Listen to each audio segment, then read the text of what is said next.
নমস্কার, আমি রোশন ভট্টাচার্য। আপনারা দেখরা দুর্লভচড়া যে সাপ্তাহিক যেটা হাট, মানে মঙ্গলবার এই হাটের দৃশ্য। এই হাটে আমরা আশপাশের যতগুলা গ্রাম আছে প্রত্যেকটা গ্রামের, যেমন বেটারবন আছে বা আরও চেরাগি, নিবিয়া, বিভিন্ন জায়গা আছে, সব প্রত্যেকটা জায়গা থেকে যে যেগুলো কাঁচামাল আছে, মানে শাক পাচলির সবজি, কলা, কাঁঠাল, আনারস, আম, জাম, সব কিছু জিনিস, মানে এত বিশাল পরিমাণে ওদের এখানে বাজারজাত হয় যে দেখলে মানে অবাক হয়ে যাবে আপনারা। আর পাইকাররা বিভিন্ন জায়গা থেকে পাইকাররা আইয়া অত্যন্ত কম দামে এখান থেকে এইসব সামগ্রী ক্রয় করিয়া লইয়া যায়। আর পরবর্তীতে শহরও নিয়ে এইগুলা তারা অধিক দামে বিক্রি করে। তো যাই হোক, এটা হইল কি ব্যবসা, অধিক দামে তো বিক্রি করার লাগেই ব্যবসা করে। আর এই বাজারও আপনারা মনে করেন সফরি কলা কিনতে লাগে, তো সফরি কলা পুরাটা ছড়ি যদি কিনুন তাইলে 100 টাকা 150 টাকায় আপনারা পুরা একটা ফুক্ত একটা সফরি কলার ছড়ি পাইলিবা। ওই রকম একটু কম দামের সাইল কলার পাইবা।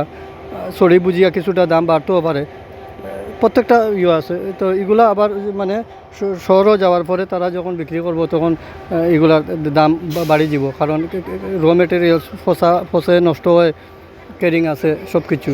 তো যেমন জাম আছে, জাম এক ফাওয়া কইব আপনার যে কোনো শহর, শিলচর, করিমগঞ্জ, হাইলাকান্দি শহরে কইব এগুলা ফাওয়া 100 টাকা, মানে 400 টাকা কিলো। কিন্তু কখনো এগুলো গ্রামের যে হাটগুলো আছে এই হাটগুলাতে 50 টাকা, 80 টাকা, 100 টাকা, ওই রকম এর উপরে আর উঠে না। বুবি 15 টাকা, 20 টাকা কিলো।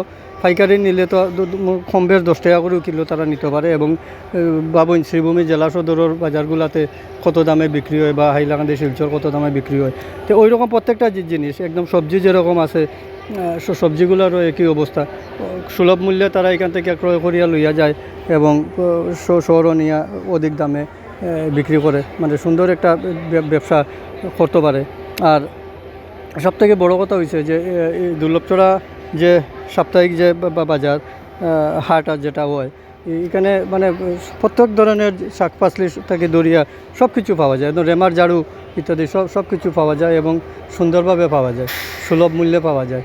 আর সাধারণ যারা গ্রামের যারা জনগণ আছেন তারারও এগুলাতে কোনো অসুবিধা হয় না। ওই যে সিনারগুলা দেখরা, এগুলা অত্যন্ত অল্প দামে পাইকাররা কিনিয়া নিয়ে শহরে বিক্রি করবো। কাঁঠাল তো আর কইয়েই লাভ নাই। কাঁঠালের শহরের দাম আর গ্রামের দামে যদি তুলনা করা যায় তাহলে দিন এবং রাত্রের পার্থক্য দেখা দেয়। তারপরেও এগুলার অ্যাকচুয়ালি গ্রামাঞ্চলে এগুলার ফলনও খুব বেশি হয়, ফলন বেশি হয়, বা এগুলা যারা স্থানীয় কৃষকরা আছে তারা বাজারজাত করে ভালো লাগে দেখিয়া। আমরা বাজারও সব কিছু, দুর্লভচড়া বাজারও সব কিছু পাওয়া যায়। আগে তদ্রুপ এরকম বড় সাপ্তাহিক হাট যেটা নিবিয়াতে হইতো, কিন্তু ইদানিং কয়েক বছর থেকে নিবিয়ার হাটটা একটু কমজোর হয়ে গেছে। কমজোর হওয়ার কারণ হয়েছে বিভিন্ন যে ঝামেলায় নিবিয়ার হাটও ইয়েগুলা কাঁচামালগুলা যেমন কলা, আনারস আছে, এগুলা কম বাজারজাত হয়। সব কিছু আইয় দুর্লভচড়াতে। ওই যে বুবি দেখরা 10 টাকা 15 টাকা কেজি বুবি, এই যে শহরও গেলে 50 টাকা, 80 টাকা, 100 টাকা ওই জায়গায়। আর পূজা পার্বণ হইলে তো মাথু নাই। এগুলো হইলো গারোদর আনারস, মানে বেটারবন ফাড়িয়া বসতে যে গারদ আছে, গারোদর আনারস খুব মিষ্টি আনারসগুলা, এবং দামও কম। বা যারা কৃষক যারা আছে তারা ছোটো ছোটো মানে ইয়ে করিয়া আকারে জিনিসগুলা বাজারও আনে, গরুর ফলাল যে ঝিঙ্গা, ভেন্ডি এগুলা, তো তারাও আনিয়া বিক্রি করে। মানে কেউ বেশি পরিমাণে আনে, কেউ গড়ের যে সামান্য ফলন আছে ওটাও বাজারজাত করে এবং এটা বিক্রি করিয়া অন্যান্য যে জিনিসপত্র লইয়া যায়। তো সবটা মিলাইয়া দুর্লভচড়ার যে সাপ্তাহিক হাট যেটা আছে, হাটে মানে বাজারজাত হয় না এরকম কোনো জিনিস নাই। কাঁচামাল বলতে সব কিছু বাজারজাত হয়।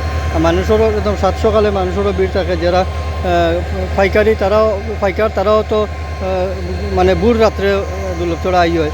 আর স্থানীয় যারা তারাও 7টা, 7:30, 8টার ভিতরে বাজারও আইয়া জিনিসপত্র কেনাকাটা করে, যাতে মানে তাজা সুন্দর বালা জিনিস পাওয়া যায়।